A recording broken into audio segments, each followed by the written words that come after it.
Vamos começar, então, o primeiro cineclube, o primeiro encontro, né, do Cineclube Jung Ensine deste ano, de 2023, né, e nós desejamos aqui que seja o primeiro de muitos encontros, né, em que tem essa riqueza de trocas e de oportunidade aí, né, de aprender um pouco mais com os filmes, não é?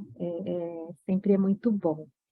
Então, sejam bem-vindos, bem-vindas, quem está chegando agora, né? Em nome da SBPA e do Cineclube Jung Ensine, a gente agradece a presença de todos e convidamos para que vocês fiquem até o final, para ter a oportunidade de compartilhar conosco aí as impressões, né?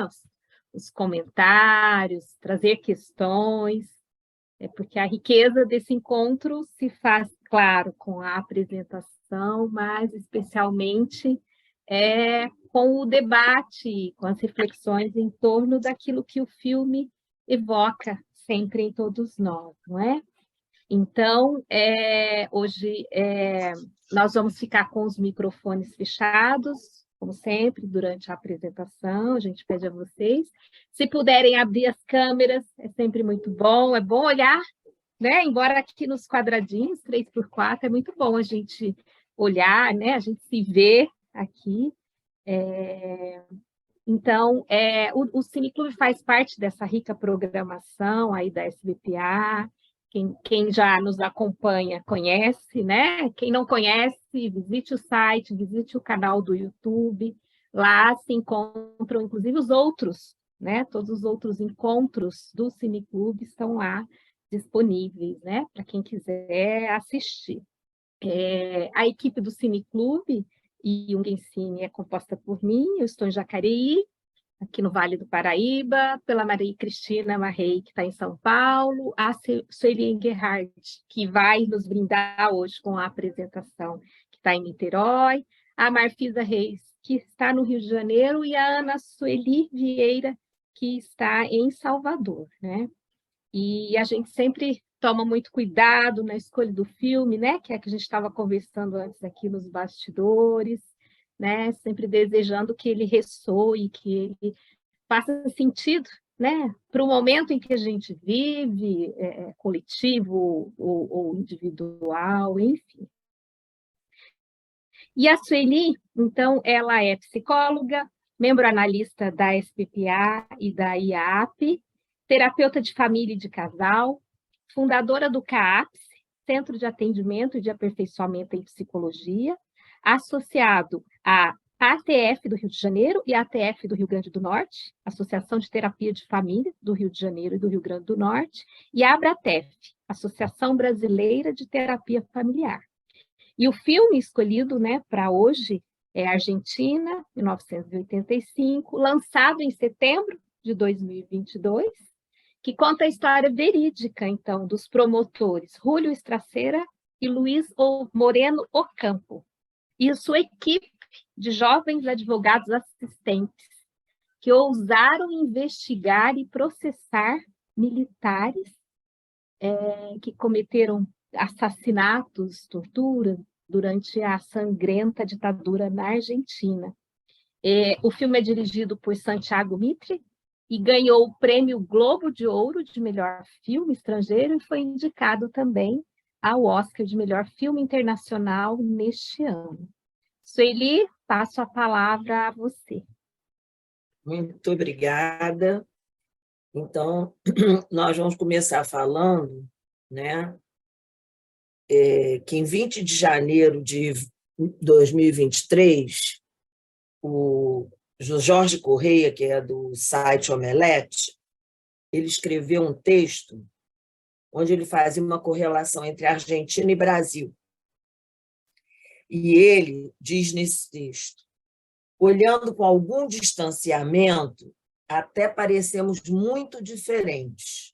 Colonização, idioma, culinária, mas o sangue nos une. o sangue derramado pelos poderes oficiais durante as ditaduras militares que assolaram os dois países no século passado. Estima-se que entre 1976 e 1983, até 30 mil pessoas morreram nos porões da ditadura mais sanguinária da América Latina. O filme Argentina 1985 parece um recado direto ao nosso Brasil de hoje. Aqui, nenhum general foi julgado, quase todos os torturadores e militares foram anistiados, e, vejam bem, desde a proclamação da República até a atualidade, todo governo civil segue com algum nível de tutela dos poderes militares, que se outorgam, e também a eles são outorgadas, a ideia de força moderadora da democracia. Segundo Jorge, o discurso final do promotor Júlio Stracera, que no filme é retratado, vivido por Ricardo Darín, é o ponto de fusão que nós temos que nos ater. Esse parágrafo final é muito bonito, que ele diz: esse julgamento e a sentença que proponho buscam estabelecer uma paz baseada não no esquecimento, mas na memória. Não na violência, mas na justiça. Esta é a nossa oportunidade. Talvez seja a última. Senhores juízes, quero renunciar expressamente a toda pretensão de originalidade para este encerramento. Quero usar uma citação que não pertence a mim, porque pertence a todo o povo argentino. Senhores juízes, nunca mais. O espírito da época, congelou a América Latina, o Cone Sul, no início dos anos 60 até os meados dos anos 80, numa luta entre o controle ditatorial fascista de direita, que estavam vinculados a ele as forças militares e a equipe e a elite econômica, dos países então vigentes, e que tinha acobertado a mão invisível dos Estados Unidos. E daí vamos até a expansão do pensamento político-social progressista dos presidentes, depois democraticamente eleitos. Nós vamos ver que esse macrocosmo se replicava no microcosmo familiar do principal representante do nosso filme, promotor Júlio Stracera, que entre os amigos era conhecido como louco. Se no macrocosmo dessa nação argentina havia vigilância, perseguição às pessoas, entre aspas, consideradas opositoras ao regime, que então eram presas, torturadas e ou desaparecidas, na família estava o filho mais novo, Javier, a ser um espião e passar a vigiar a irmã mais velha, Verônica, e seu novo namorado. Júlio temia que ele fosse um informante. Esse espírito de época, de tanta paranoia, cria um regime de desconfiança, de insegurança, de medo de perseguição, que vem imposto pela política da época e que, aparentemente, entre aspas, se encerrara com a retomada democrática em 1983. Entretanto, quando há esse desequilíbrio dentro de um poder onde o mal fica assim, estabelecido de uma forma muito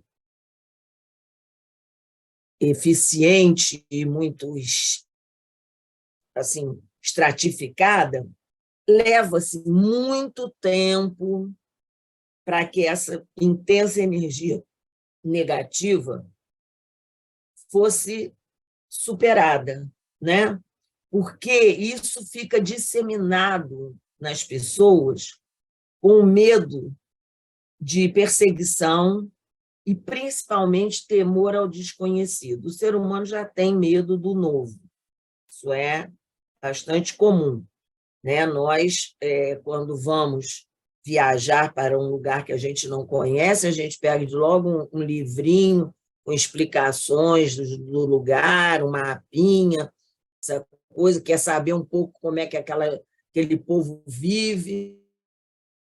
Por quê? Porque a consciência precisa se encontrar segura daquilo que ele é desconhecido. Então, nessa época, a emoção paranoica reinava. E no filme, o pai e o filho estão muito unidos nessa estranheza do novo, enquanto que a filha e a mãe se mostravam menos assustadas e mais confiantes com aqueles novos ares que se apresentavam. Aqui a gente já vê se constelando, né, a diferença que Jung fala dos princípios masculino e feminino, que se completam no encontro consciente e inconsciente para realizar o equilíbrio dos opostos.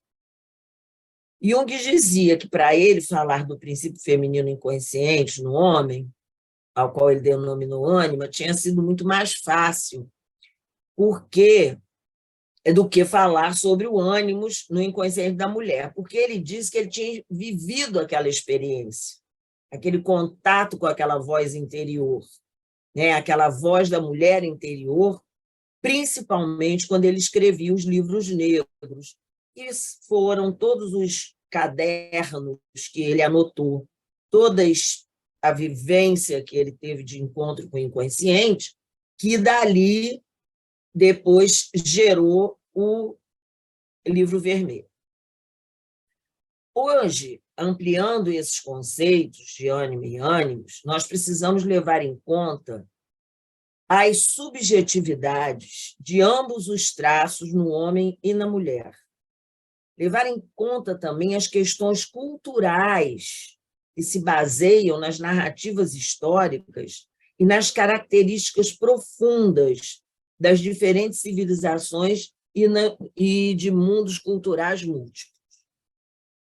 Porque se lembra que antigamente ficava assim, o ânimos da mulher é o Eros, a ânima no homem é o Logos. Quer dizer, ele vai hoje dizer que a coisa não é... A gente vai ter que ver muito mais coisas do que apenas essa limitação, que era também uma limitação ao espírito de época dele, século XIX. Né? Vamos lá, final do século XIX, início do século XX. É no campo da sincronicidade que essas interações são acolhidas e vividas em suas especificidades.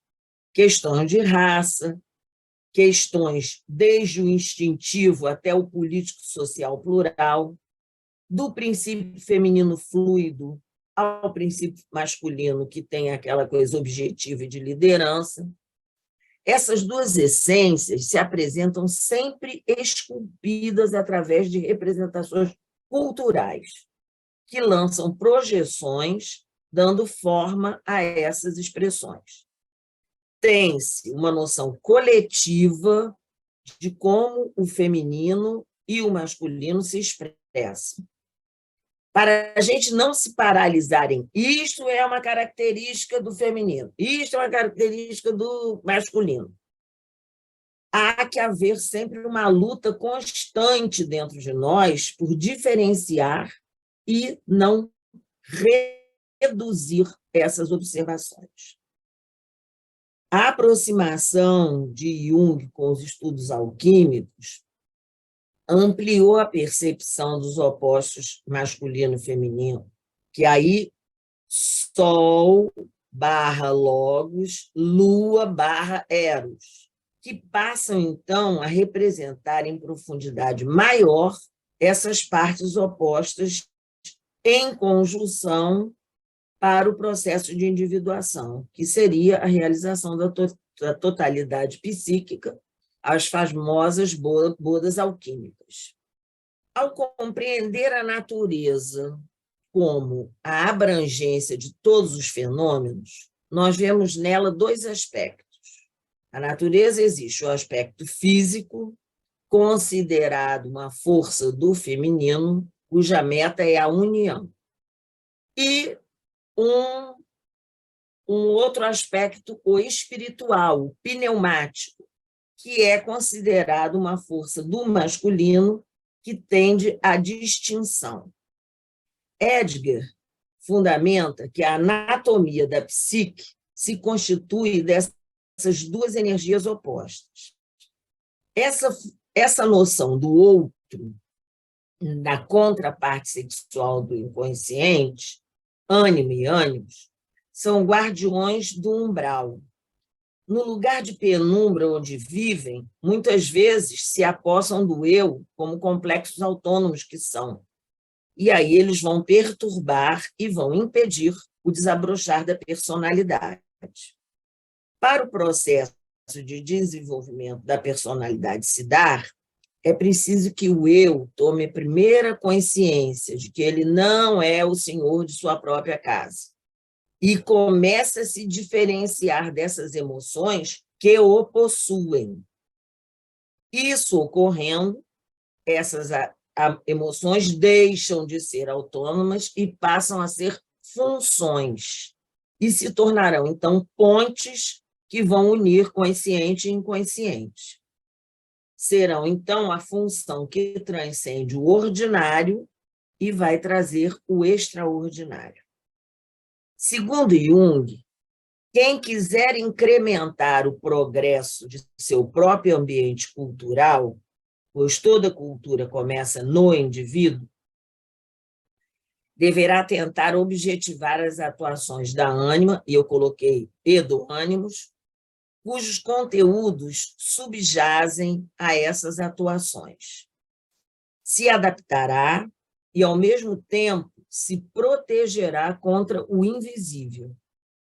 Toda adaptação vai resultar de concessões a esses dois mundos, da consideração das exigências do mundo interno e do mundo externo, ou melhor, do conflito entre ambos, que procederá o possível e o necessário.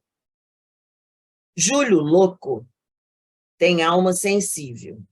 Sua paixão pela ópera revela isso. Seria sua função inferior o sentimento?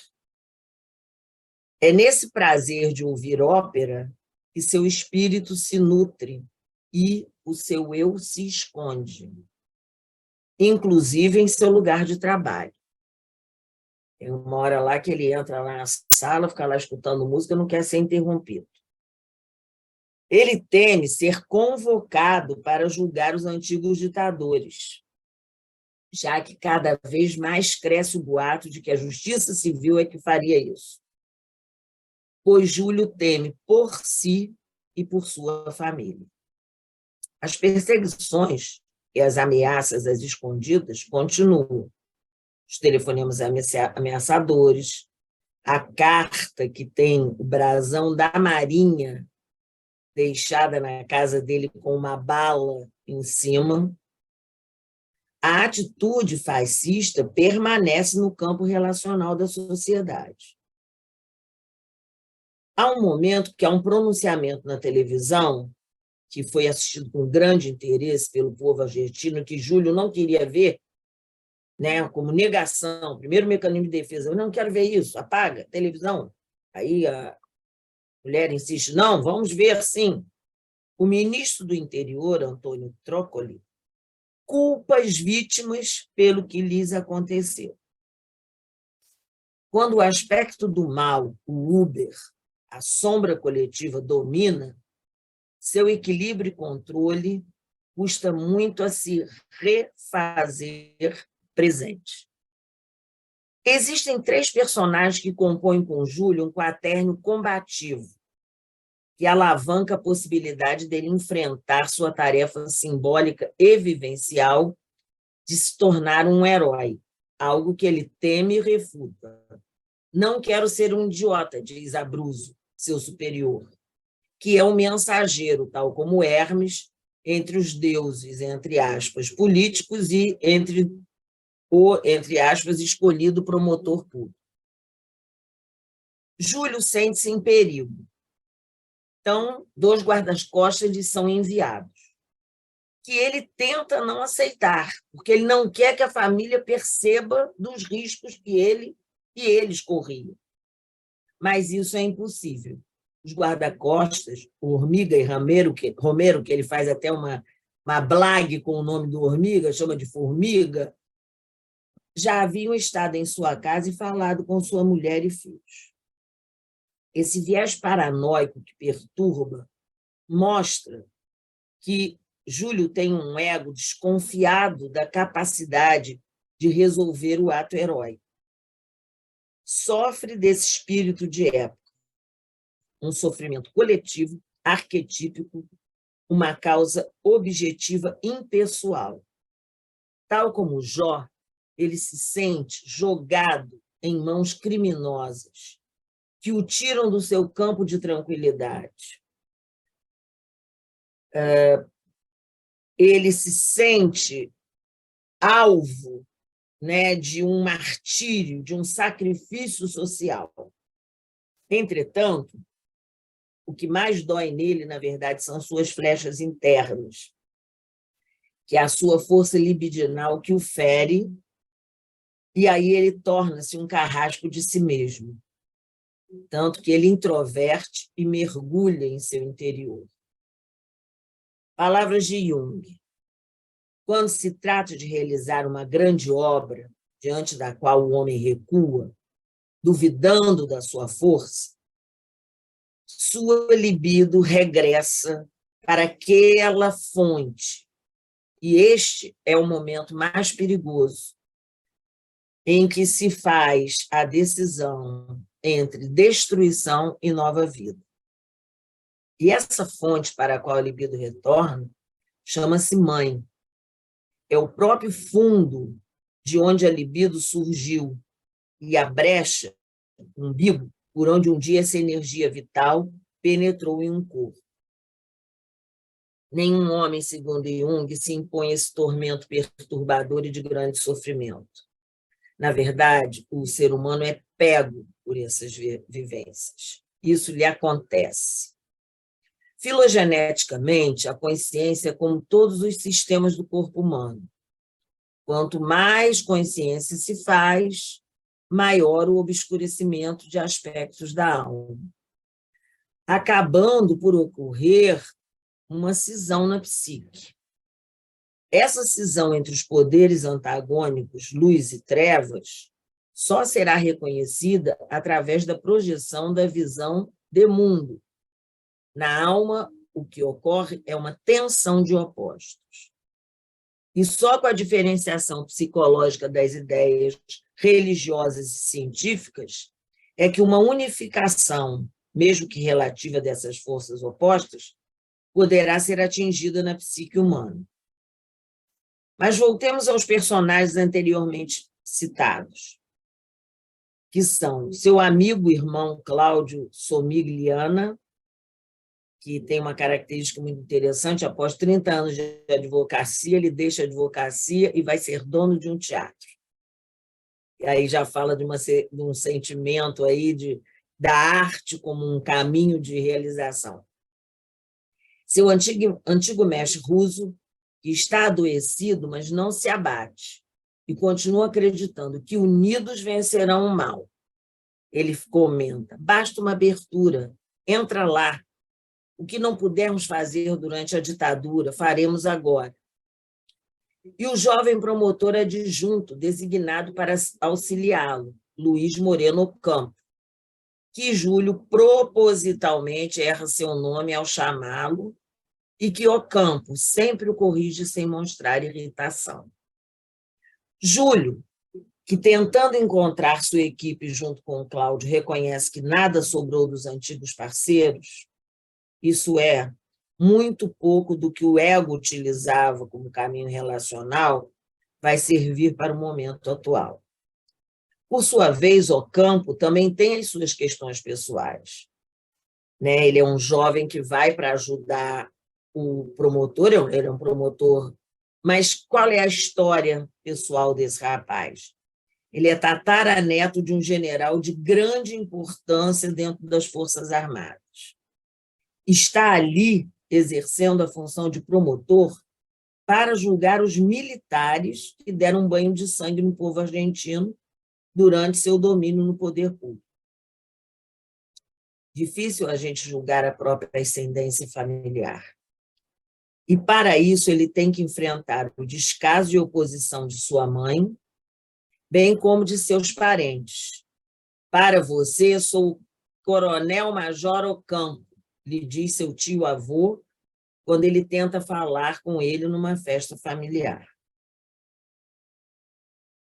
Júlio, em um momento, percebe que Ocampo está triste e meio interiorizado. E diz a ele: não use sua mãe como parâmetro. Então, nós temos nesse quaterno as 4 faces do masculino em seu desenvolvimento. O jovem, o puer, Ocampo, seus colaboradores, e o filho mais novo de Júlio, Javier.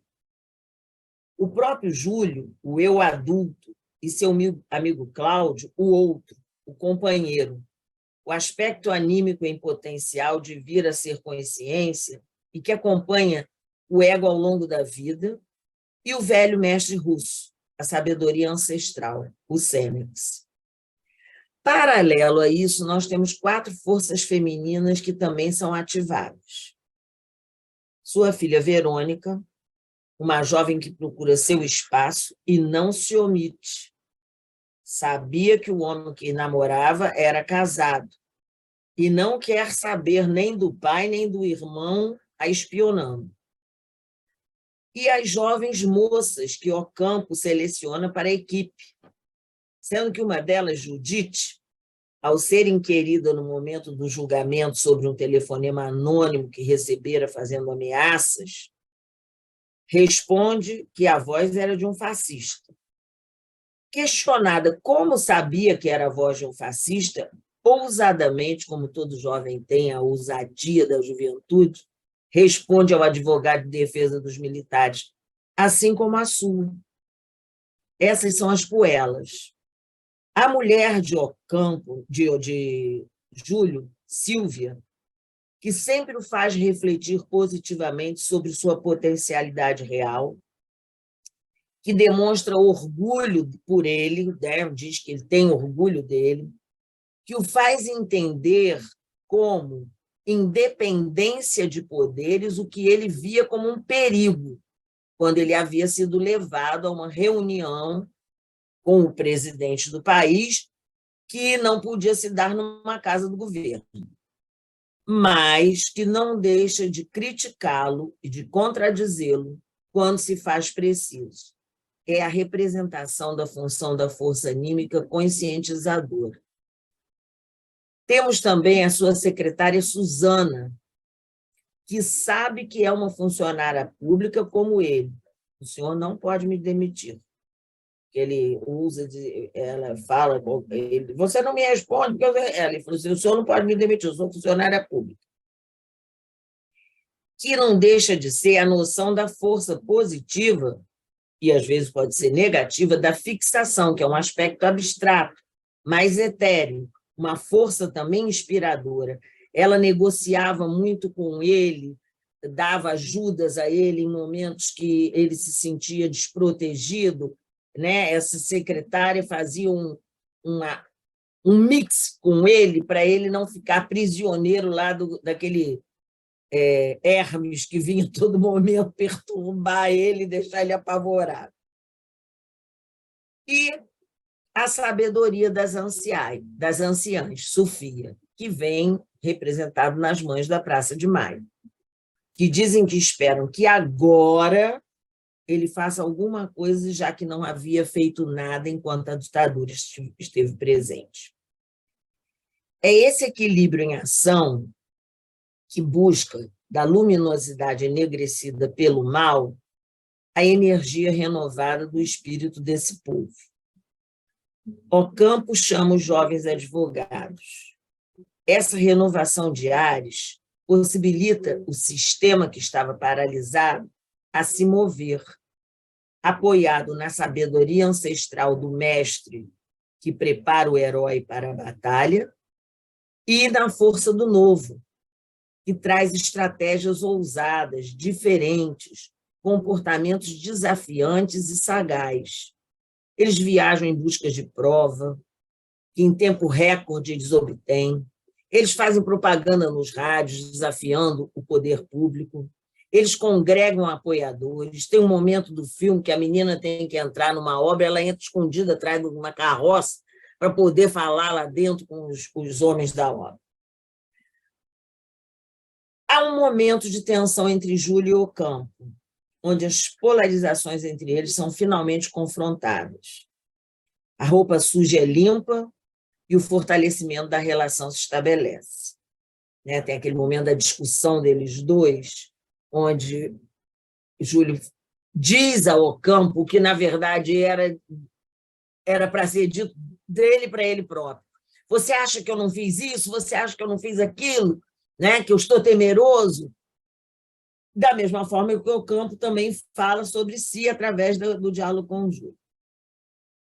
Quando conseguimos aceitar nossas deficiências, temores e maus humores, sem reatividade e negação, ficamos mais conhecedores de nós mesmos.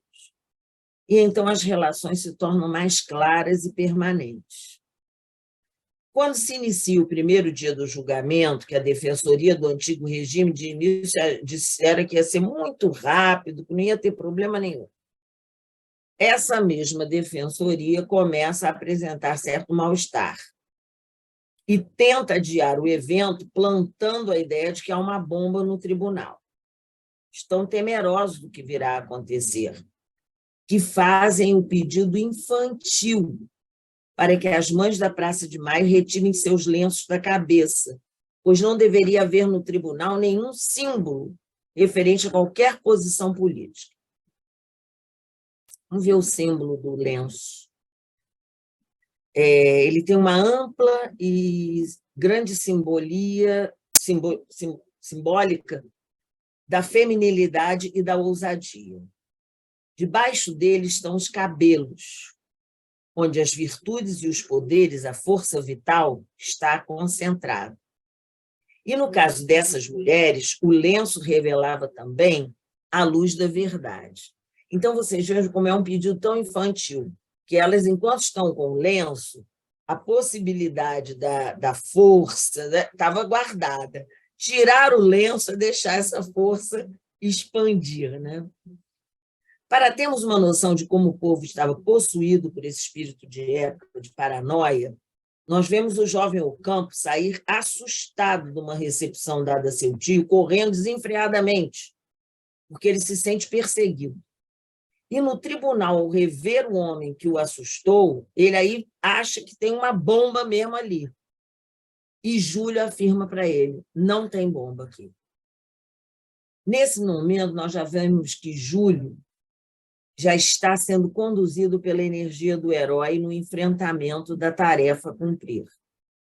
Ele já não teme mais pela vida dele, não foge mais da adaptação pedida, e por isso mesmo o seu medo é menor, pois ele agora assimilou conscientemente a força desse feminino interior e sua energia psíquica segue em progresso. No momento anterior, quando ainda estava acuado e se sentia desprotegido, tem também aí um comportamento infantilíssimo, fazendo gestos obscenos para os advogados de defesa em pleno tribunal. E, naquele momento, quem contém ele é o Ocampo. O medo do mundo e dos homens causa um recuo maior num círculo vicioso, o que leva a um infantilismo e a volta para dentro da mãe. A razão disso, geralmente, é projetada para fora, para circunstâncias externas, ou os pais acabam sendo responsabilizados. Isso é uma fala de Jung. No seu processo de luta, o herói tem sempre que ir se abastecer do conhecimento ancestral. Júlio, mais uma vez, vai visitar Russo, que está muito adoecido. E quando Júlio diz que ele está mal, o Russo diz, você também está. Porque esse é um momento que se tem que ficar mais alerta do que nunca. Ele lhe diz, precisa ficar atento. A esma, ela é dura, precisa tomar cuidado. E é justamente o momento que ele bota uma carta lá com a bala para ele. Enquanto conversam, Júlio descasca uma tangerina para Russo comer. Aí eu fui ver o símbolo dessa fruta. Essa fruta, dentro do candomblé, que é uma religião afro-brasileira, é dedicada a orixá Iansã. E na Umbanda brasileira, a Egunitá, que também é chamada de Oroiná. Na verdade, ao se alimentar de tangerina, vemos que é o aspecto anímico de Russo que estava sendo nutrido para conduzir seu mundo interno a orientar Júlio. Essas duas forças femininas são assim descritas pelos iorubais. Nhansan é a divindade dos raios, dos ventos e das tempestades. É sincretizada com Santa Bárbara. Tem um temperamento ardente e impetuoso. Primeira mulher de Xangô, e que foi a única que o acompanhou em sua fuga, e que, quando esse se recolheu para debaixo da terra, ela também se recolheu junto com ele. Ela, uma ocasião, desobedeceu a Xangô e aprendeu, então, a cuspir fogo, algo que ele desejava ser o único conhecedor. Nhansan representa a força ciumenta, audaciosa, poderosa e autoritária do feminino.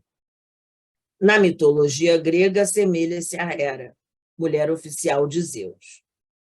Egunitá é também na Umbanda, é uma personagem associada aos mistérios do fogo, dentro da Umbanda sagrada. Sua mitologia também é muito parecida com a de Iansã e de Hera. Quanto a Javier, filho mais novo de Júlio, que havia desenvolvido o aprendizado de espionar o outro, usou isso positivamente. Acompanhou à distância os juízes que foram almoçar e trouxe para a equipe de Júlio a descrição da comunicação não verbal que observou enquanto eles resolviam as sentenças dos réus, que foram escritas num guardanapo de papel. Achei isso tão emblemático, uma coisa tão poderosa ser escrita num guardanapo de papel. Nesse instante, Júlio recebe um chamado. Eles estavam todos lá no escritório de Júlio e tal, e se ausenta do grupo, que estavam ali todos esperando a sentença. Na verdade, ele vai para o hospital para ver o seu mestre amigo Russo, que está morrendo.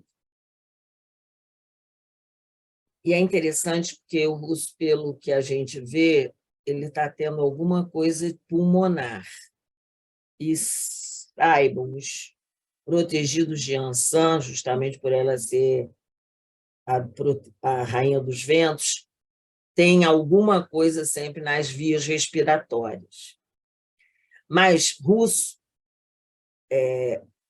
ainda está falando, né, ainda está conversando com Júlio, e Júlio faz com Russo o mesmo que a morfina faz, que a morfina encobre a dor para Russo da doença. E Júlio, quando inquirido sobre as sentenças, faz igual a morfina, diz que venceram e que todos foram condenados à prisão. Russo, então, pede que lhe dê a mão. De mãos dadas, ele pode partir em paz. Dever cumprido. Tal como Iansã, Russo pôde ir para debaixo da terra. Heroicamente, Júlio escreve o discurso final, com o auxílio e a crítica de todos que o acompanharam nessa empreitada. Seu amigo Cláudio, o filho do Cláudio, Marco, que era um dos advogados selecionados, o promotor adjunto ao campo, a mulher dele, Silvia, o seu filho Javier. E aí tem um dado muito interessante, porque eles estão discutindo isso num bar, contando como é que estava falando como é que ele ia fazer, não sei o quê, e tem um anônimo um homem anônimo que está numa outra mesa. E ele pergunta, o que é que você acha disso? Né, uma parte da escrita. E o cara falou assim, muito bom. Aí eu botei assim, seria essa uma figura representativa do inconsciente? Sua acusação sintetizou a cruz pesada que carregou. Na verdade, essa cruz era o seu próprio eu, seu ser pleno. Para a individuação se dar, exige-se construir um relacionamento consciente entre o eu e o tu. Sem haver a ligação com o outro, a totalidade não é alcançada pela alma. Essa totalidade só pode existir quando o outro lado, que está sempre encontrado no tu, ganha consciência no eu. Júlio agora se encontra guiado e orientado pela interação consciente com o self. Louco não é mais o mesmo homem que se escondia e se isolava para ouvir ópera, para não enfrentar o que a vida lhe pedia. A voltar para casa, ele compra o jornal onde a manchete fala da espera pelas sentenças. Em casa, um telefonema lhe passa o resultado delas. O dedo de Nero não foi usado para todos, foi para apenas alguns. Chega em casa ao amanhecer após uma noite insone.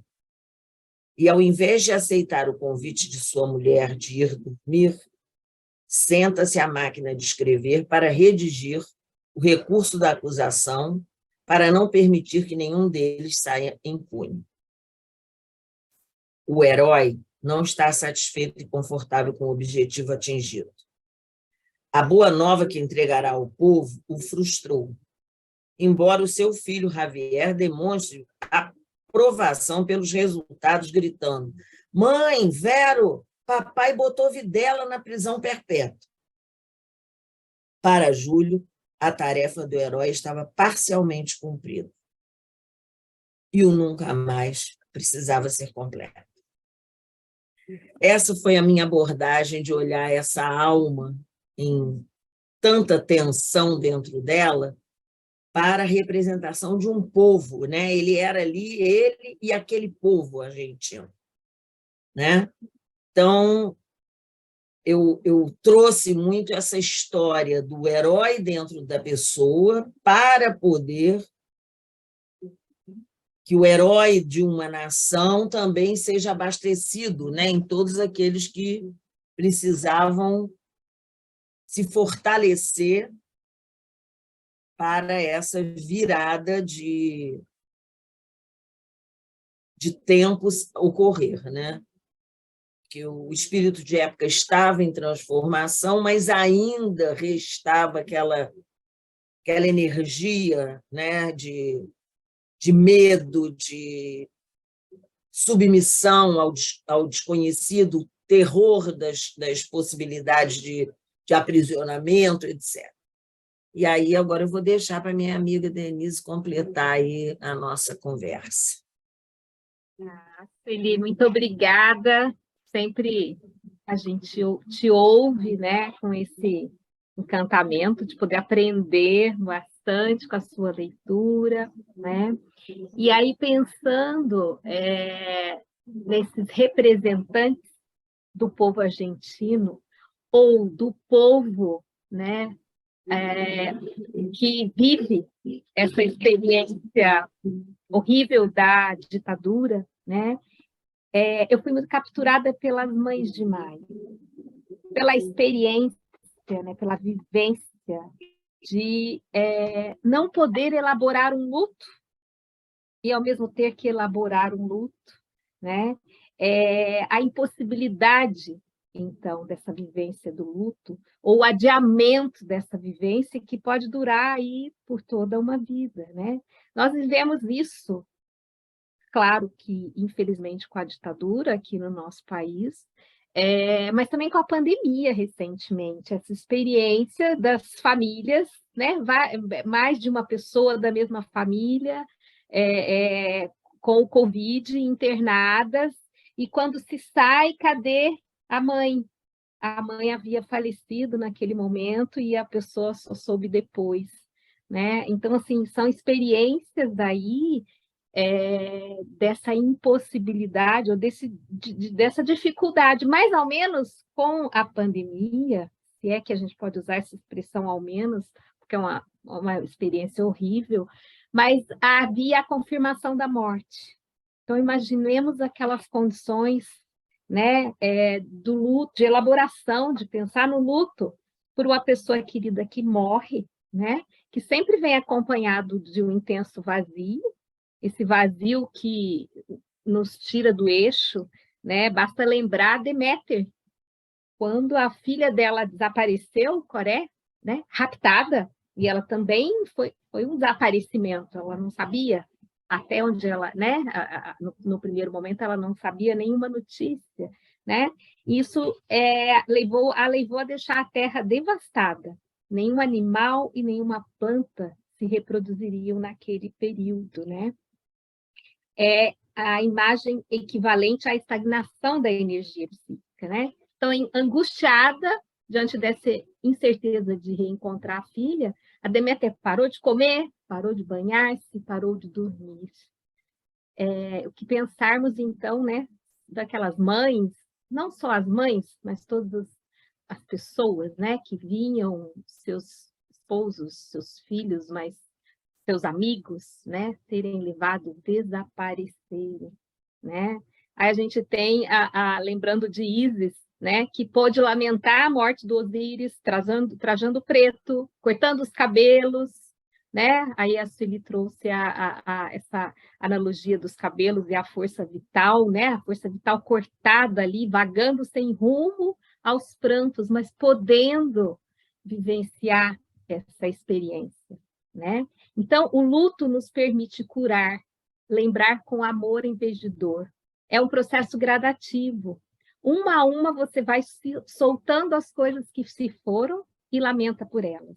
Uma a uma você mantém as coisas que passaram a fazer parte de quem você é e constrói de novo.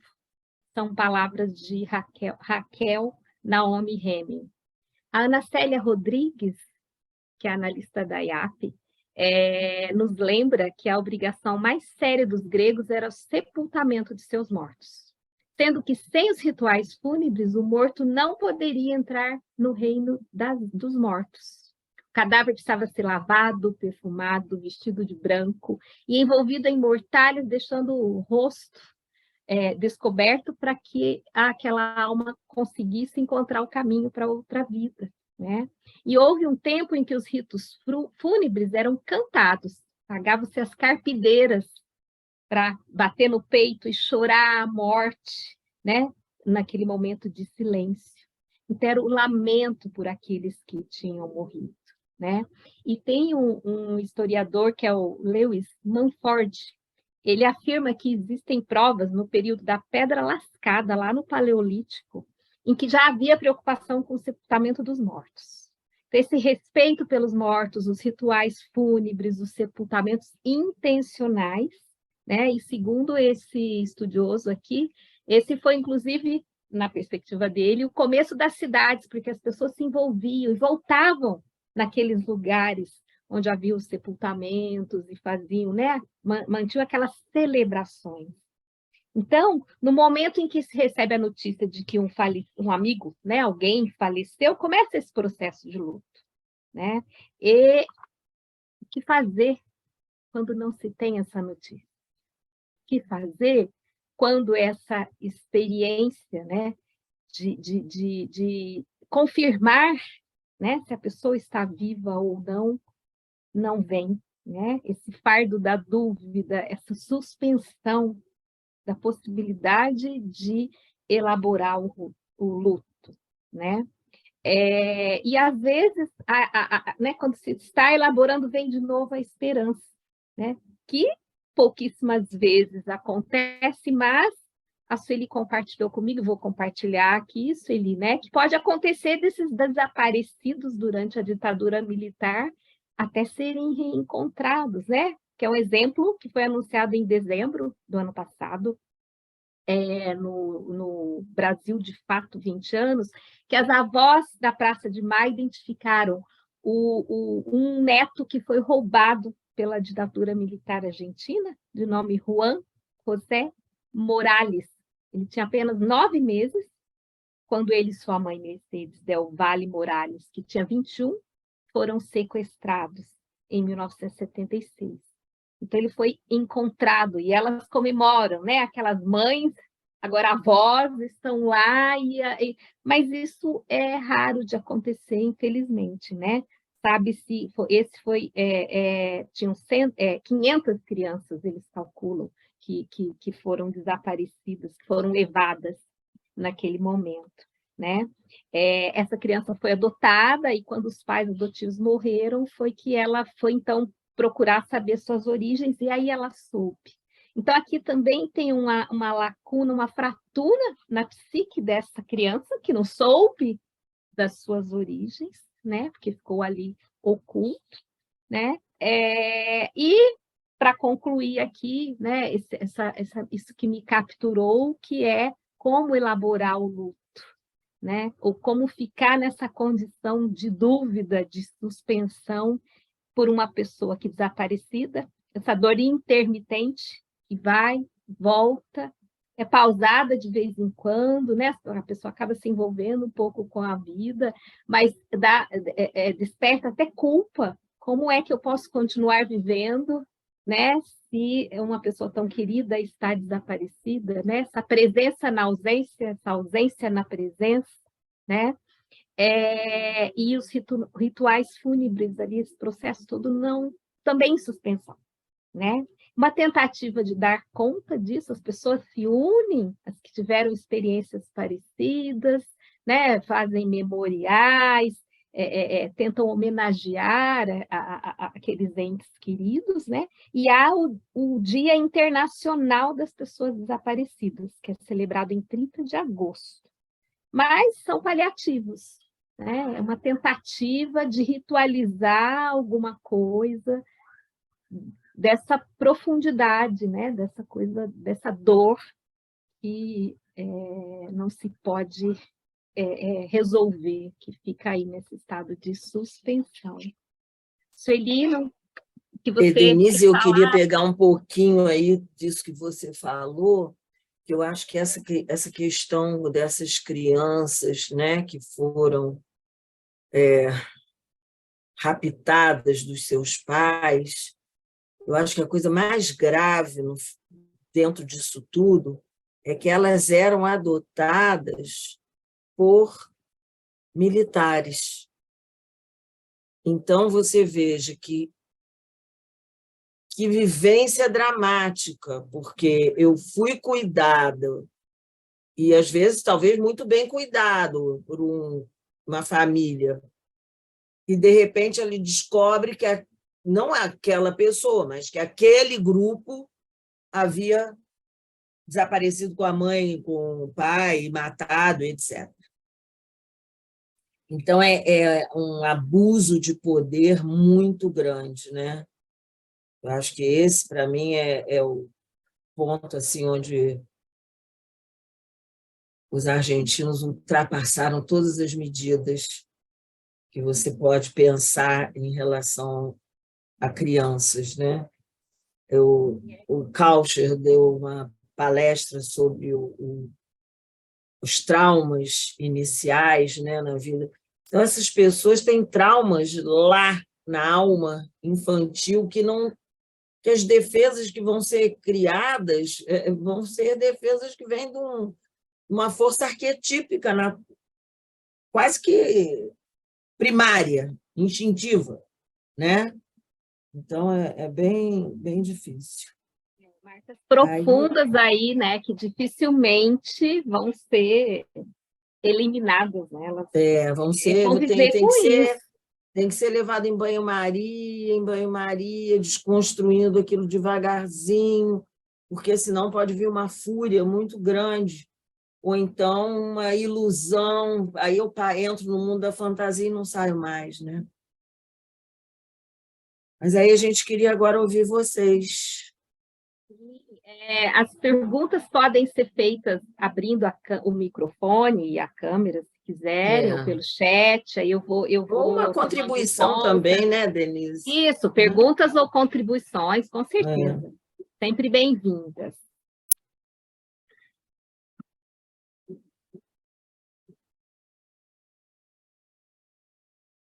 Ó, a Marfisa Marfisa, levantou a mão. Abre o som. tá sem som, Marfisa. Cá estou. Que bom ouvi-las. Eu acho que esse filme eu vi uma primeira vez e fiquei inquieta, senti necessidade de ver uma segunda vez, porque eu acho que a maioria das pessoas que aqui estão lembram dessa fase, né? Desse período. Se a gente pensar nos fatos históricos, né? Foi um período das ditaduras latino-americanas do Sul, né? Mas, além de todos esses fatos históricos, ele traz toda... Eu acho que é uma vivência de catarse para a gente, né? Porque a gente não está muito longe, não ficou muito longe disso. Nós vivenciamos um contexto análogo. Então, o filme mexe muito com a gente, especialmente em 2022. E a outra vivência do Engatata, que aparece muito no filme, além dessa beleza que traz com humor, né? E dores terríveis, né? De mães perdendo seus filhos, e torturas, mas ela traz aquela coisa da desconfiança também, que estão atuando, né, no filme todo. Mostra essa humanidade do Júlio, com sua família, o medo, a desconfiança, essa coisa meio, como você disse, meio paranoica também, né? Eu achei um filme assim muito impressionante, muito tocante, até em função, eu acho que dessa nossa vivência catártica também. Sim, sim. Porque... E a gente pensar nesse período, eu acho que todos nós aqui lembramos disso, né? Onde veio aquele momento da Guerra Fria, das ditaduras, que Chile, Argentina, aquela loucura, a gente perdendo os nossos artistas, indo embora também daqui, sofrimento, aqueles filmes. Essa coisa da criança retirada de suas mães, ela aparece naquele filme História Oficial. História Oficial, não é? Uhum. Isso é um filme belíssimo também, de 80, e aquilo foi em 83, estava acabando. Foi logo depois que abriram a República, né? Voltou a ser democracia. A ditadura da Argentina, e que foi E que houve vários golpes entre os militares também, né? Militares dando golpe em militares, foi uma ditadura sangrenta, né? Então, acho que foi um filme... Eu queria dizer uma coisa que decepciona um pouco a gente, porque a gente termina aquele filme, ele vai recorrer, ele vai... Mas aí eu fiz o levantamento, né? Esse que ficou preso, né? O Ortega, né? Pegou logo prisão perpétua. Na época daquele presidente, que, ai meu Deus, o Covid arrasa com a gente. Aquele presidente que tinha aqui do lado branco, o cabelo era preto, esqueci o nome dele, da Argentina, ele deu um jeito de botar... Hã? Quem falou aí? Perón? Não, Perón é muito antes. Não, aquele outro, meu Deus, que botou a Argentina com o dólar batendo igual o peso, que ferrou com a Argentina. Menem, isso aí, obrigado. Ele tirou o Ortega da prisão, botou em prisão casa. Não sei nem se com tornozeleira eletrônica, que eu não sei se naquela época tinha essa novidade. Então, é muito cruel, né? Muito cruel porque você vê que, embora a justiça ali, que graças a Deus, essa é a grande diferença, eu acho que lá na Argentina até hoje não se esquece, está sempre sendo, a todo momento aparece alguma coisa, vem aos jornais, eles botam, né? Mas hoje, por exemplo, vou perguntar aqui, quem soube hoje que a Hildegard Angel conseguiu uma prova real, reconhecida em cartório, de que o irmão dela, Stuart Angel, foi morto dentro das dependências da aeronáutica? Quase nenhum de nós sabe, porque na mídia oficial isso não aparece. A gente tem que ir para o YouTube, para essa outro tipo de jornalismo, porque isso hoje foi mostrado, foi encontrado um leiloeiro que uma amiga dela viu que um leiloeiro estava botando esse documento, e aí o advogado dela entrou em contato lá com o leiloeiro, e o leiloeiro falou que comprou numa feirinha que tem na Praça 15 de antiguidades, quer dizer, um cara que tem um olhar, comprou para revender, para fazer um leilão, porque esse é o único documento de um militar dizendo que esteve presente na tortura do Stuart Angel, que ela disse até bem pouco tempo, ela hoje estava muito emocionada. Quem quiser ver na íntegra, na TV 247, no YouTube, vocês veem o depoimento dela. Ela, muito emocionada, porque ela disse, né, que ele morreu porque ele era o único que sabia onde o Lamarca estava escondido. E ele não disse. Eles torturaram, fizeram todas aquelas coisas que vocês sabem, horrorosas, que eram feitas, né? Que são feitas ainda, não sei se não deixaram de ser, não. Acho que ainda existe isso, bastante aí. Mas ele não falou. E ele passou a noite toda pedindo água, porque ele estava todo queimado por dentro por causa da inalação do gás carbônico, né, que saía do jipe, que ele foi posto com a boca naquele coisa do jipe e arrastado ali pelo galeão, e não deram água, e graças a Deus ele morreu, né, porque você imagina, senão ia continuar a tortura no dia seguinte. Então, você vê que essas coisas aflorando agora. Eu outro dia estava falando com uma amiga, ela disse, Plutão entrando em signo agora, nesse momento agora, como é Aquário? Plutão entrando em Aquário, essas coisas todas vão aparecer, e estão aparecendo mesmo. Está tudo vindo à tona.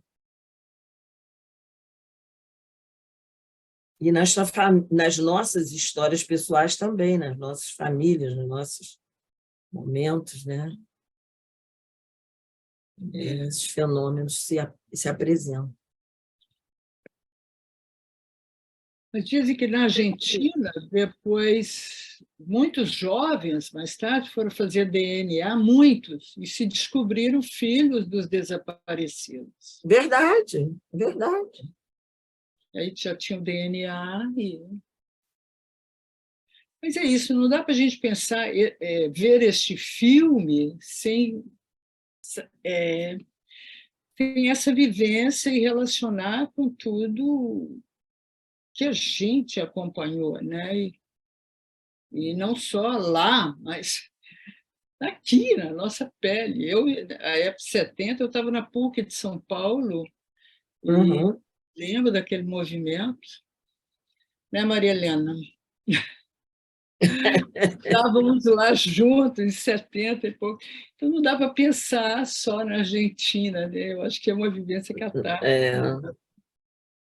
Eu saí um ano antes da invasão da PUC, mas teve. Foi feia, né? A gente estava lá perto, né? Foi feio. É.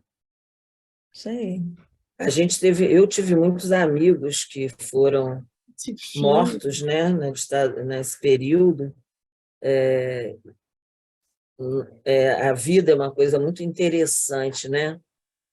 Eu tive uma colega de faculdade que ela casou com um rapaz que era, né, ele até aqui nós tínhamos nas barcas assim, procurado, igual no Velho Oeste, né? Aquele procurado, aí tinha as fotografias das pessoas, tinha o rostinho do Fernando lá. E essa moça, que era de uma turma à minha frente, ela casou com o Fernando. Ela, grávida da filha, que é até conhecida da minha filha, ela levou choque elétrico, essa coisa toda. Eu conhecia a mãe dela, mas eu não era amiga. A minha filha já teve com essa menina uma aproximação maior, estudou em colégio, foi colega junto e tal. E aí vocês vejam o que é a terceira geração. A minha neta, filha da minha filha, é super amiga do filho desta amiga da minha filha e neto desta mulher que eu fui contemporânea. E eles são muito amigos, tão amigos que hoje ele mora mora na Inglaterra, em Oxford. E até hoje eles o tempo todo estão se conversando, batendo papo, não sei o quê, combinando que aí um dia eu vou para aí, que eu disse como é que é, né? Quer dizer, eu não tinha nenhuma aproximação, minha filha se aproximou um pouco mais e a minha neta fez uma interação com esse menino. E tem o mesmo nome do avô que foi morto pela ditadura. Cris, você. Não, eu estava aqui pensando do recente temor que nós vivemos enquanto sociedade de que tudo isso se repetisse, né? E Acho que ainda estamos com esse temor, né, Cris? E a perplexidade ao ver que pessoas clamam por este retorno, né? Então, como esta situação não está equacionada, né? Ela está aí viva entre nós. Eu acho que esses dois lados têm sempre uma presença, né? Não vão deixar de ter nunca, mas numa proporção gigantesca como, né? Eu acho que nós ainda vivemos no Casa Grande Senzala, não tem dúvida. Só que a Casa Grande hoje é representada de uma outra forma. É a Faria Lima.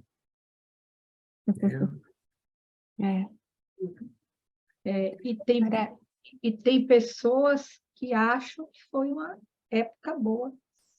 Pois é.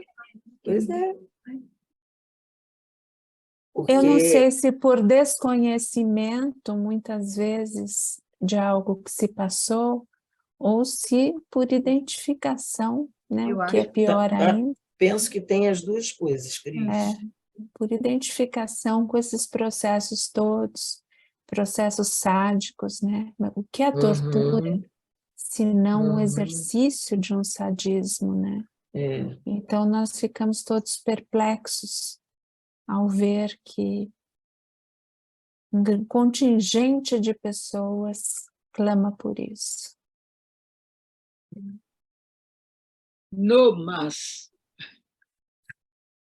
Assim termina. Nunca mais, nunca mais. Parece que é uma luta constante, né? Que nós vamos ter que empreender, né? Há coisas que podemos perdoar, mas nunca esquecer, né? Isso. Tem uma fala, eu não sei se vocês viram isso. Mandela estava uma ocasião comendo num restaurante com algumas pessoas lá governo, e tinha um homem sentado sozinho numa mesa. E ele aí falou assim, falou, né, porque o homem conhecia ele falou assim, vem cá, junte-se a nós, sente aqui. E o homem veio assim muito temeroso, sentou à mesa, comeu rapidamente e logo disse, tenho que ir embora, não sei o quê.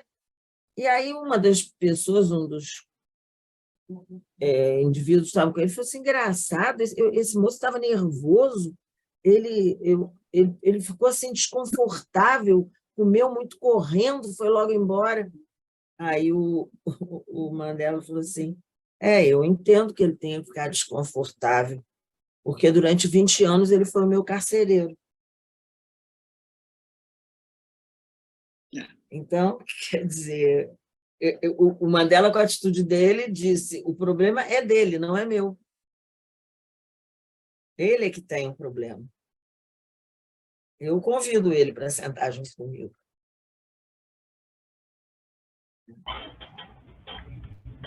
Quer falar? Você abriu o microfone. Que bom, Cristina, estava aguardando que alguém se pronunciasse.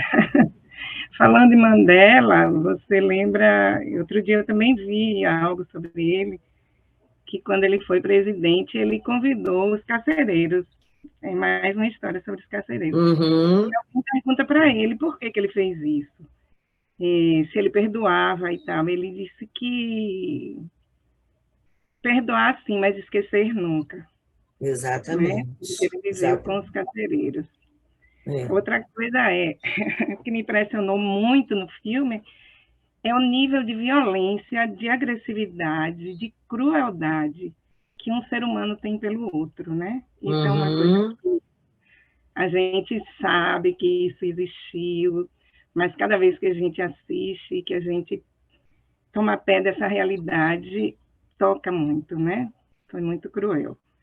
E mais uma coisa que eu quero dizer para vocês, eu vou até colocar aqui no chat, é que hoje a TV Brasil começa uma semana falando sobre ditadura. Hoje às 22 horas, né? Hoje às 22 horas. Eu vou botar aqui.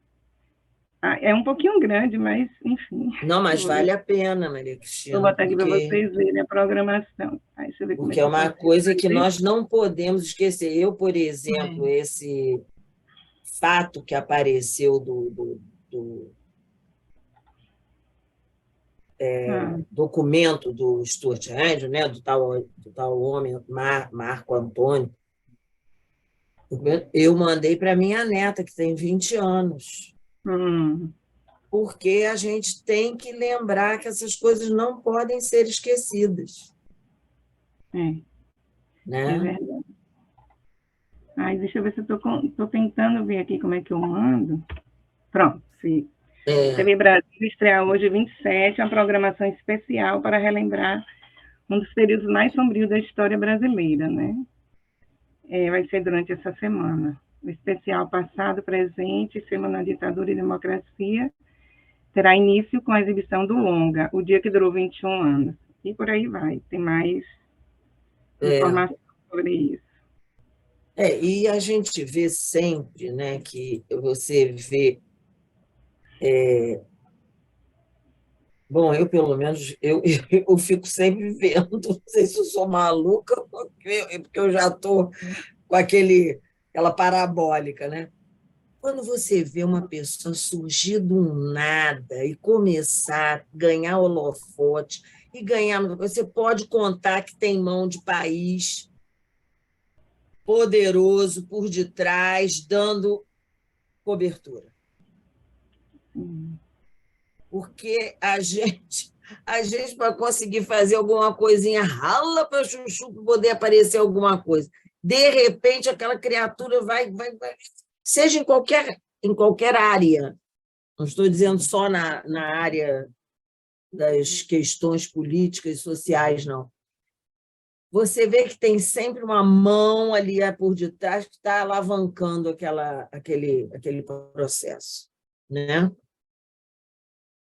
Foi uma das coisas que eu fiquei muito engraçada na época, eu fiquei muito perplexa, quando houve a Lava Jato, que eu falava assim, engraçado, um cara que é de um país, de um estado do Sul, um cara que não tinha nenhuma relevância em termos de presença, que vão começar a ganhar um poder, isso aí tem caroço no angu,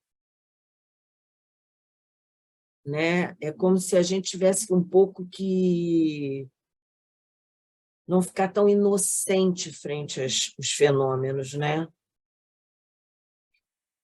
Mas, Sueli, você trouxe a coisa do arquétipo do herói, né? Uhum. Você falou muito disso, mas o filme nos traz isso, essa força dos jovens, não é? Que é também Exato! como é que E hoje, Marfis, eu me filho, né? assusto. E só os mais inexperientes, né? Os jovens, quem está iniciando a carreira, é que se une ao Orgulho Estraceira, realizar esse trabalho, né? Então, é aquela coisa também heróica, aquele potencial de luta e força que os jovens têm, né? Uhum. Aparece muito no filme, o grupo.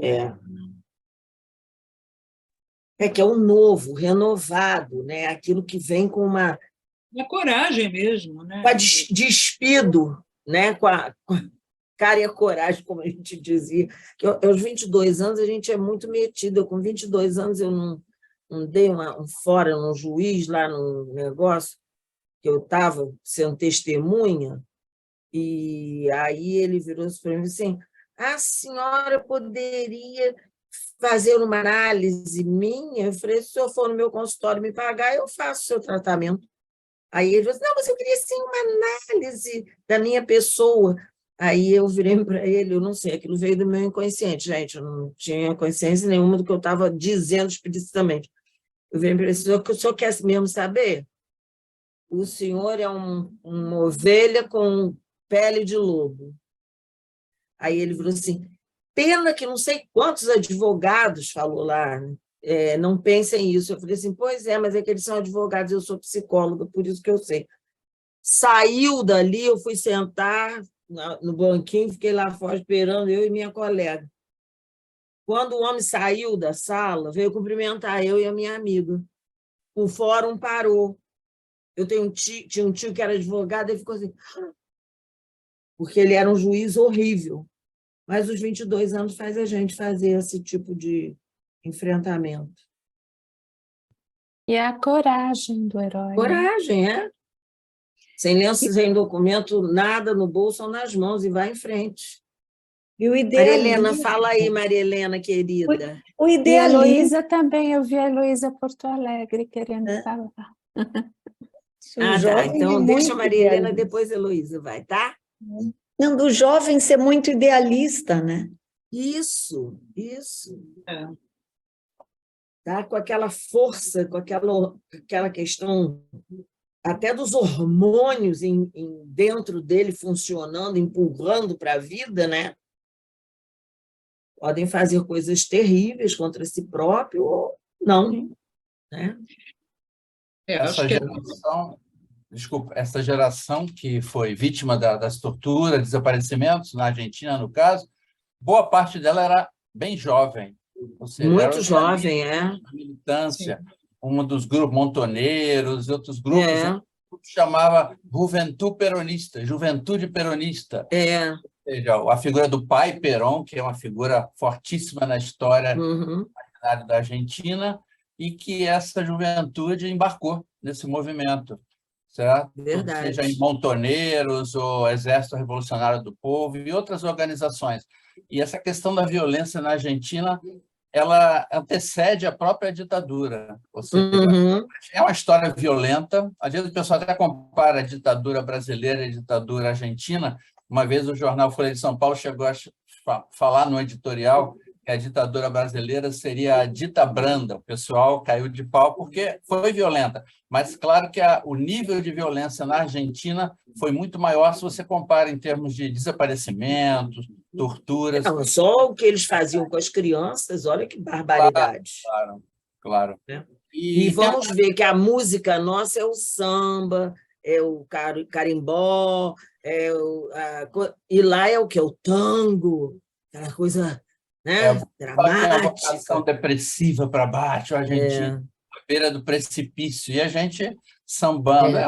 Interpretações assim, de alma do povo, alguma coisa do gênero. Só uma curiosidade, há cerca de um mês, ou menos, o promotor adjunto Ocampo deu uma entrevista no Roda Viva. Da TV. Ah, é? Opa, então talvez no YouTube a gente... Está disponível. Hoje eu assisti os primeiros minutos, ele já é um senhor de 70. Sim. Ele tinha 32, 33 anos. Foi há cerca de um mês, mais ou menos. Certo? Está disponível. Você vê como o espírito de época também começa a remexer e trazer essas coisas de volta? É incrível. E hoje ele participa aquele tribunal internacional que julga crimes de guerra e tal. O Putin agora eu acho que é Tribunal Permanente Internacional, alguma coisa. Uma coisa assim. Participa. Já o outro já faleceu. O outro já era mais velho, né? Do que ele. Vocês estão vendo o nome aqui, Yara Reis Neves, mas eu não sou Yara Reis mas esse é o filho da Yara. Yara Reis Neves. Eu fiz história e acompanhei esse processo todo e me interesso por isso. Isso aí, muito bom. Mas, Sueli, você viu... Heloísa. Você viu o Moitará sobre a ditadura no Brasil que aconteceu? Não, minha filha, nesse Moitará eu provavelmente não pude estar presente. Foi muito interessante. Não, mentira. Fui sim, e levei uma contribuição da escola da minha neta. Minha neta estudava numa escola aqui em Niterói, chamada Centro Educacional de Niterói. E eu levei a foto justamente que eles tinham na porta da escola nos 50 anos da ditadura. Era um indivíduo no pau de arara e botava qualquer coisa assim, dizendo, usando o CEN, Centro Educacional de Niterói, que é CEN, como se fosse sem aquela ditadura nunca mais, entendeu? Uma coisa assim. Fizeram uma para mim, eu não sei como é que é o nome disso, para mim é uma paródia. Paródia eu sei que é com música, mas isso aí é uma mexida. E aí eu levei e participei, botei lá na tela e tudo. Realmente foi muito importante aquele depoimento daquela mocinha que ela estava dentro da barriga da mãe. Heloísa, eu vou te dar a palavra, a gente é faladeira demais, mas eu vou te dar a palavra. E ela conta o pai... Ela contando que ela estava dentro da barriga da mãe, com a mãe levou eletrochoque, ela levou também. Exatamente. Ela era uma bebezinha dentro da barriga. Né? Vamos, Elô, fala aí. Então, vocês mais ou menos já responderam a minha pergunta, né? Porque eu percebo assim, que o povo argentino é um povo indignado com isso. Uhum. E o brasileiro, né, em função de tudo que foi dito aqui, muitas vezes até apoia, né? Se vocês têm uma leitura a respeito disso, né, do nosso povo, por que tanto samba carimbó e só, né? Porque eu acho, Heloísa, que o nosso povo, eu estou falando eu, Sueli, eu acho que nosso povo foi também destituído do direito de saber. Eu acho que é uma coisa que não é dita. Então, o que não é dito fica maldito, vira maldição, né? Então, eu acho que nosso povo precisa conhecer mais. É incrível quando você conversa com jovens que eu digo, né, meus filhos, por exemplo, eu tenho uma filha de 50 anos, um de 48, outro que vai fazer 44 para 45. Os meus filhos, a gente sempre falou aqui das coisas, da ditadura, do que aconteceu, mas tem casos que não se falou. Aquilo passou como se não tivesse existido. E esse, para mim, é o pior fenômeno que pode existir, é não se falar do que ocorreu. Porque você cria, então, uma obscuridade, né? Fica uma névoa. Vocês querem ver uma coisa simplérrima, gente?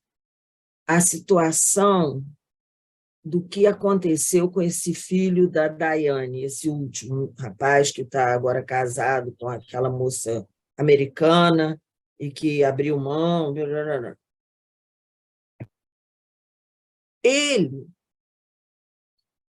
simplesmente vai fazer o que o tio-avô dele havia feito quando cedeu o trono para o irmão, que era o pai da princesa Elizabeth.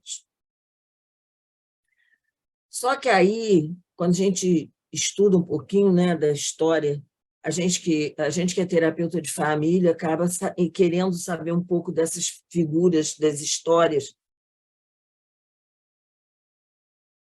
O príncipe Charles, ele já tinha uma interação, ele era apaixonado já pelaquela mulher com quem ele hoje vive.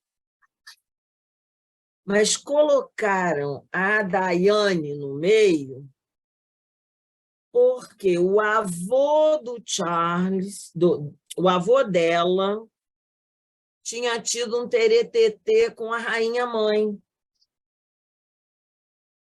Então, como tinha acontecido aquilo, vamos afastar, não vamos botar essa gente aqui junto, não. Eles também eram né, sei lá como é que chama isso, da corte. Eles eram também da corte, eles eram, né? Então, você vê que não adianta, quanto mais você afasta, quanto mais você cria tensões, mais a coisa vem para mostrar, não adianta fugir, tem que olhar, tem que enfrentar, tem que tentar resolver, porque se não for resolvido, vai lá na frente aparecer outra vez para novamente ser posto em teste, que eu acho que foi muito o que aconteceu conosco aqui. Entendeu? Nós não fizemos uma limpeza. Aí, quando você não faz uma limpeza, a craca, ela daqui a pouco retorna e retorna com mais potência. Né?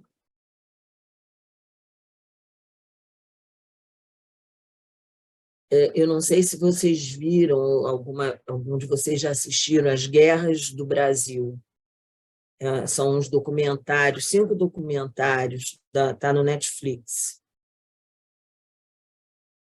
Aí você vai ver, vai aparecer a Primeira Guerra, e até o Ailton Krenak quem fala muito bem, é sobre a chegada da colonização, né, aqui no país. Depois a outra guerra é a Guerra de Canudos. Depois tem uma guerra... não, antes tem a Guerra dos Quilombos, depois a Guerra de Canudos. Aí tem a guerra, quer dizer, aquela época acho que é da ditadura do Getúlio, aquele período, daqueles 18 do Forte, né, que aconteceu. E aí, a Quinta Guerra, que eu estava crente que ia ser sobre a ditadura. Não, meus queridos, é sobre a formação das facções dentro dos presídios. Vale a pena ser visto, porque é muito inteligente, feito por historiadores, por jornalistas e antropólogos. É um estudo bem, bem bacana da gente aprender, né? Porque aí você vê como é que a coisa vai se formando de uma forma tão sutil que aí a coisa depois ganha um formato que é mais difícil de haver uma arrumação melhor, né? Aí, para arrumar, tem quase que destruir muitas coisas. E aí, meu povo, mais alguma coisa para a gente falar? Mais mãozinhas ou abram os microfones.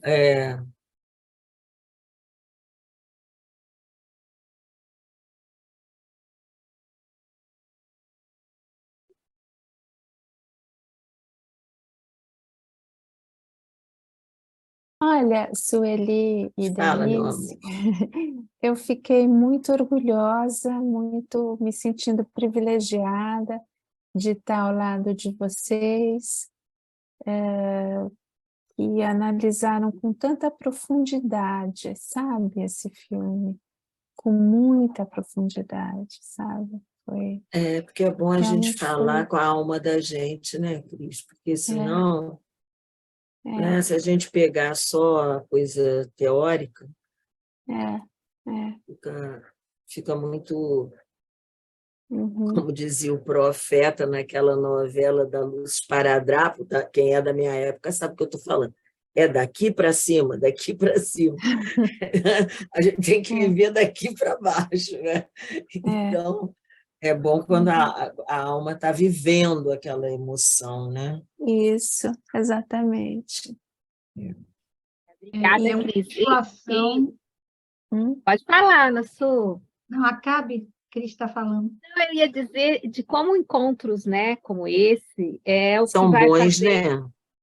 tão bons, mantém isso vivo, porque é tão assustador, é tão mobilizador, né, que mesmo a gente que está aqui pensando e se interessa sobre isso, tende a voltar para a nossa zoninha lá de conforto, né? E essa possibilidade de um filme abrir outro, porque o que a gente está tendo aqui é assim né, um banquete que fica aí à nossa disposição, né, com as sugestões que todos deram aqui de entrevistas, né, e de outros filmes e documentários, né? Então, assim como uma imagem chama uma imagem que chama outra imagem, um filme chama Exatamente. outro que chama outro, um livro faz isso, e esse movimento é o que vai possibilitar alguma ampliação de consciência para que a gente possa aí, né, avançar, se é que dá para usar essa palavra neste campo, não é?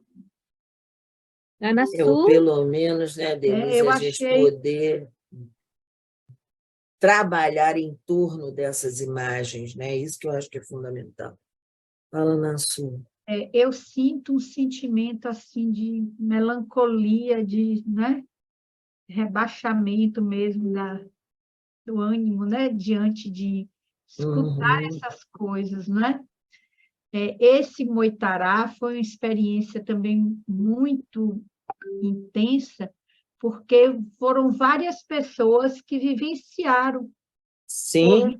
relatos de pessoas, o Cid Benjamin, são várias pessoas que viveram na pele, né? Essa experiência. E realmente eu acho que é algo que tem que ser... Porque eu acho que é isso, né, Ana? Se a gente traz isso, a gente não esquece. Não esquece. Eu acho que isso é uma coisa que eu tiro o meu chapéu para os judeus, que eles falam do Holocausto o tempo todo, lembram, mostram. Por quê? Porque senão vai caindo em exercícios finos. Isso. Né? A pessoa naturalmente vai deixando aquilo ali escondidinho lá no baú da família ou da história, né? E eu fico pensando no papel do cinema de fazer consciência, né? Na medida que traz um filme como esse para o grande público, não é? Como promove consciência, né? Quer dizer, a gente observa várias funções, né, da arte, do cinema, e uma delas é fazer consciência. Né? É verdade. A música, a cultura da época, a música, né? Exato. Né? Ó, a Eneida quer falar. Boa noite, minha gente. Minha câmera fechou aqui, não quer abrir. Mas meu Deus. Eu queria trazer assim, um pensamento, né, a partir dessa fala de Sueli, que ela traz para a gente o quanto os judeus nos ensinam a manter viva a memória, né? E isso faz com que as gerações seguintes assumam esse compromisso. E o que é importante, né? 31 de março está sendo ventilado como uma grande... Como é que eles estão chamando? Ela não é revolta, não é? Revolução. Revolução. E de revolução não tem nada e a gente sabe. Golpe, né? De Estado, né? Que foi exatamente, dado. Exatamente. E precisamos dar nome aos fatos. Correto. Nome corretamente, correto. Exatamente. Nomear como eles assim o são. Então, foi muito valioso e oportuna a escolha desse filme, às vésperas do dia 31 de março, para nós, e principalmente para esse novo tempo que eu acredito que o nosso país está vivendo, né? De um respiro à democracia. Obrigada, viu, gente? Obrigada a você. Oi, Marfisa, fala aí. Veio aqui na minha cabeça, quando você falava das facções, ela falando dia 31, aí eu lembrei de 8 de janeiro, aí eu fui lá lembrei também esse julgamento na Argentina, foi único, né? Mas eu lembrei também da Hannah Arendt, lá no Nuremberg. Aí, com tudo isso que está acontecendo aqui, 60%, pelo menos aqui no Rio, né, tomado pelo poder paralelo, né, não entra, tá cada vez mais. Eu moro em São Conrado, onde a cada dia a gente vê desmatando, né, e crescendo o poder, né? Na casa eu vejo queimada. Aí eu fico pensando, essa é uma pergunta para todos aqui. Será que a gente está vivendo mesmo essa banalização do mal? Eu sinto que sim, Marfisa. Eu sinto que sim. Vocês todos, como é que vocês estão vivendo isso, né? Porque às vezes eu tenho a impressão que o espírito do tempo tem sido esse, né? Lembrando dela. Ele está dizendo aqui, 24 de março foi um golpe que derrubou Isabelito Perón. Quer dizer, março, temos que ter cuidado com março, hein, gente? A coisa de março é meio perigosa, porque... né? Mas eu acho que essa banalização do mal existe, sim, Marfisa. Vocês vejam... Ontem, né, um garoto de 13 anos esfaqueou uma professora e alguns colegas que foram defender. Hoje. Foi hoje ou foi ontem? Foi hoje. Pensei que fosse ontem. A senhora morreu. Como é que se diz? A professora de 71 anos. Que tinha voltado a trabalhar, né? Que ela era aposentada e tinha voltado a trabalhar. Eu vi essa notícia hoje. E aí você imagina, eu vou botar na minha época, eu com 13 anos. Quando que na minha época, com 13 anos, algum aluno ia para o colégio de faca? Não ia. Né?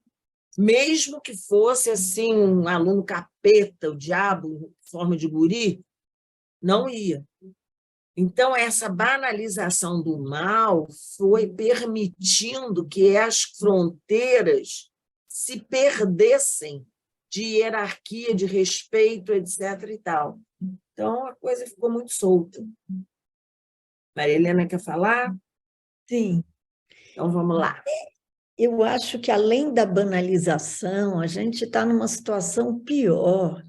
Nós estamos no enaltecimento do mal. Isso. As pessoas inverteram, não é? O que é o bem e o que é o mal, e propagam o mal como se fosse bem. Então, as notícias que a gente vê, quer dizer, a pessoa fica feliz porque está com arma, acha que arma é a coisa mais maravilhosa do mundo, e morrer tudo bem, todo mundo vai, matar índio é melhor porque acaba com esse problema. Quer dizer, tanta coisa do mal, né, que as pessoas são insufladas a viverem. Quer dizer, não é pior que banalizar, né? Enaltecer. Enaltecer o mal. Né? Então, eu acho que, quer dizer, Claro que Mandela é muito mais sábio, não é? Do que eu. Mas Não, eu sim. acho que tem coisas que são imperdoáveis. Acho que não dá para perdoar tudo e só lembrar, não. Eu acho que tem coisas que são imperdoáveis. É verdade. Não dá para perdoar. Né? É. Você morre não sei quantos milhares de pessoas, 700 mil pessoas, sei lá. É imperdoável. É verdade. Tortura uma pessoa, é imperdoável. Imperdoável. Não tem como você... Não tem perdão de madrinha, como a gente diz, né? Não tem. Não dá para, né? Porque é muito aviltante, é muito desrespeitoso. Eu tive um amigo, na época da ditadura, que ele foi preso, etc. e tal, e ele paquerava minha irmã. Então, quando ele foi solto, minha irmã encontrou com ele, foi abraçar ele, fulano. Ele aí fez assim, afastou ela, falou assim, Sandrinha, sai de perto de mim, porque pode ter gente olhando. Quer dizer, apesar dele estar solto, ele não estava solto. Porque temia que tivessem observadores que pudessem... Né? E até você descobrir... Eu tive um conhecido, essa é uma história engraçada, mas é trágica também. Ele era amigo da minha irmã desde garoto, tal, e ele era homoafetivo. E ele foi a um ato em homenagem a Zuzu Angel, e que a Zuzu Angel tinha sido morta, né? Um acidente, né? Foi morta. E ele foi a um ato. Aí, quando ele estava voltando do Rio, pegaram ele ali no centro de Niterói, encapuçaram ele, carregaram ele, levaram ele para a prisão. Só que ele não era nada, ele era apenas um fã da Zuzu Angel, ele não sabia nada de nada. Ele disse, eu fiquei pelado, e os caras gritavam comigo, eu gritava, mas aí eu não sei nada, eu não sei. Que aí teve o bom senso de ter um homem que falou assim, gente, vocês não estão vendo que ele não sabe nada? Porque os caras estavam começando a torturar ele, né? E aí levaram ele, jogaram ele lá no canto, ele veio andando a pé quilômetros para chegar em casa, mas ele ficou uns 2 dias nessa gracinha. Entendeu? Então, era assim, era desesperador. Você andava na rua atemorizado o tempo todo, com os radares ligados, porque a qualquer momento você podia ser pega. Eu não fui pega naquela situação que levaram todos os alunos da UFRJ ali para o campo do Botafogo, porque eu saí, porque eu tinha que trabalhar cedo no dia seguinte. Então, eu passei, vi um pouquinho da reunião, tarará, e fui-me embora. Porque, morando em Niterói, a gente, né, levava 2 horas para chegar em casa. E no dia seguinte eu tinha que trabalhar cedo. Senão, meu filho, se eu ia estar também. Entendeu? Então, é muito difícil, né? A gente ver esse tempo de agora, onde se bota assim, uma insuflação para que o mal... Eu tinha um amigo que já foi meu padrinho de casamento, ele já faleceu há muito tempo, mas ele dizia, Sueli, nós aqui ainda estamos no Velho Oeste. Em relação aos Estados Unidos, ele falava, nós aqui no Brasil ainda estamos no Velho Oeste. E não deixa de ser uma coisa dessa mesmo que a gente está vivendo, né?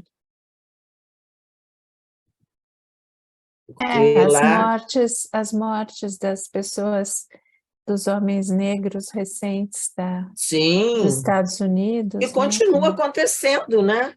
Continua. Antigamente, talvez numa proporção mais gigantesca, mas agora ainda continua havendo. E aqui no Brasil, gente, quantidade de homens negros, mulheres negras, Deus me livre. Uma barbaridade. Barbaridade. A gente precisava se debruçar sobre esse tema para entender melhor. Uma minissérie também do Netflix muito boa.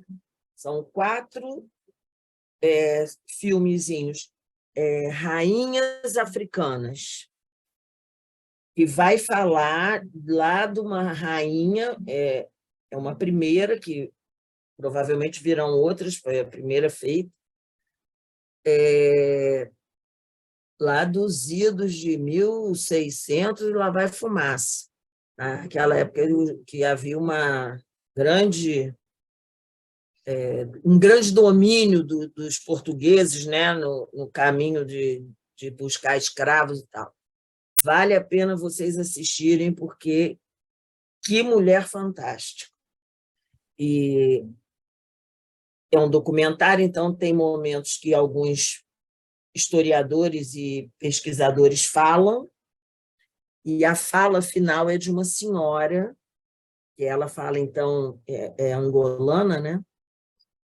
Ela fala em português, e ela fala muito emocionada quando ela descobriu a história dessa rainha. E muito bonito. E aí a gente vai vendo como teve gente que lutou de outra forma, que não foi só se entregar e ficar indo e aceitar. Olha, eu vou te contar, gente, quando olha para a história da escravatura, é assustador. A leitura de um defeito de cor é uma coisa profunda. Pois é, esse filme, esse livro, né, que você está falando, né? É muito forte. Tem que ler aos pouquinhos, porque não dá, coração dá conta. Muito, muito duro. História contada assim, de uma forma bem verdadeira, bem sensível, muito triste. Mais alguém, gente? Os filhos também, que a gente vê na escravatura, a separação das famílias, sim, né? Sim. Muito que não deixou de ser muito diferente do que Hitler fez, não. A separação. E do que aquele Trump fez agora nos Estados Unidos. Você vê que o mal está aí o tempo todo, ele, de vez em quando ele reaparece. Ele reaparece e alguns representam ele assim de forma dramática, né?